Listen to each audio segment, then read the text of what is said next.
નમસ્કાર મિત્રો, આજે આપણે ગંદા થયેલા મેલા થયેલા ચાંદીના ઘરેણાને સાફ કરવાનો, એકદમ ચમકદાર બનાવવાનો એક ઉપાય કરવાના છે। તો તમારે મિત્રો એક ગ્લાસની અંદર તમારે પાણી નાખવાનું છે, અડધો પોણો ગ્લાસ તમારે પાણીથી ભરવાનો છે।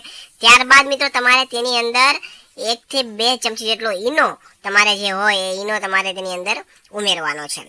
અને ત્યારબાદ તમને એમ લાગે કે વ્યવસ્થિત ગેસ ને ફીને બનવા લાગે છે, ત્યારબાદ મિત્રો તેની અંદર જે પણ તમારા ઘરે ગંદા થયેલા મેલા થયેલા ઘરેણા હોય, ખાસ કરીને ચાંદીના ઘરેણા હોય, એટલે કે છાકડા હોય ચાંદીના, કોઈ પણ ઘરેણા પહેરવાના હોય એ તમારે મિત્રો તેની અંદર તમારે નાખી દેવાના છે।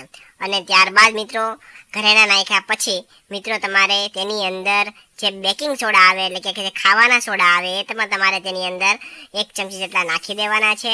અને ત્યારબાદ મિત્રો તેને તમારે લગભગ 5 મિનિટ સુધી એમનેમ રહેવા દેવાના છે। મતલબ કે આ જે પાણીની અંદર તમારે જે ચાંદીના ઘરેણા નાખ્યા હોય તેને 5 મિનિટ સુધી એમનેમ રાખવાના છે।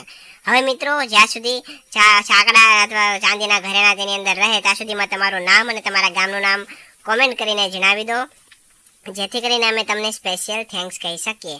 તો મિત્રો લાસ્ટ વિડીયોનું સ્પેશિયલ થેન્ક્સ કંચનબેન વેકરિયાને સુરતથી, ભાનુ શાહને મુંબઈથી, મધુબેન વ્યાસને ભુજથી, રતિલાલ સોલંકીને સુરતથી, ગણપત ઝાલાને આણંદથી, દિલીપ કુમાર રાવલને અમદાવાદથી, જયંત કુમારને વડોદરાથી, ભરતભાઈ કડિયાને ઈડરથી, જુબૈદા લાલાણીને એટલાન્ટાથી અને અરુણાબેન પટેલને ગોમતીપુર અમદાવાદથી જાય છે।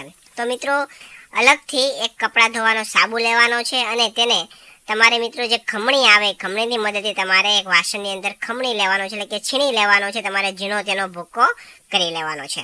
હવે આ સાબુનો જે ભૂકો થઈ જાય ઝીણો ઝીણો, તેની અંદર તમારે મિત્રો અડધું ફાડું લીંબુ તમારે તેની અંદર નીચોવી દેવાનું છે। આટલું થઈ જાય ત્યારબાદ ફીણ જે ઉત્પન્ન થવા લાગશે અને હવે તમારે જે આપણે પહેલા ગ્લાસની અંદર ચાંદીના જે ઘરેણા હતા એ ઘરેણા તેમાંથી તમારે કાઢીને તમારે આ સાબુ અને જે લીંબુ છે એની અંદર તમારે નાખી દેવાના છે ઘરેણાને।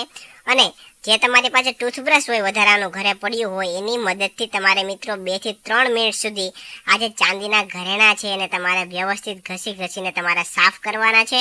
આ પાણીમાંથી કાઢીને તમારે સાબુ અને લીંબુના પાણીમાં નાખીને બ્રશ વડે તમારે ઘસતું જવાનું છે। 2 થી 3 મિનિટ સુધી તમારે ઘસવાના છે। મિત્રો હવે તમે જેવા ઘરેણા બહાર કાઢશો અને સ્વચ્છ પાણીથી તમારે ત્યારબાદ ધોઈ નાખવાના છે વ્યવસ્થિત, અને ધોઈને તમે એકદમ સ્વચ્છ કપડાથી સાફ કરી લેશો એટલે તમે જોઈ શકો છો કે તમારા જે ચાંદીના ઘરેણા હતા મિત્રો એકદમ નવા, ઉજળા અને ચમકદાર થઈ જશે। તમારો જે મેલ હતો, ગંદકી હતી, બધી ઘરેણામાંથી દૂર થઈ જશે। તો મિત્રો આવી રીતના તમે ઘર બેઠા કોઈ પણ પ્રકારના ઝાઝા ખર્ચ વગર તમે તમારા ચાંદીના ઘરેણાને એકદમ વ્યવસ્થિત નવા જેવા ચમકદાર બનાવી શકો છો। તો એકવાર તમે મિત્રો ઘરે અવશ્ય ટ્રાય કરજો। તો મિત્રો તમને અમારો આ વિડીયો પસંદ આવ્યો હોય તો વિડીયોને લાઇક કરજો, શેર કરજો અને આવા જ નવા વિડીયો જોવા માટે અમારા ફેસબુક પેજને ફોલો કરી દેજો અને યુટ્યુબ ચેનલને પણ સબસ્ક્રાઇબ કરી દેજો। ધન્યવાદ।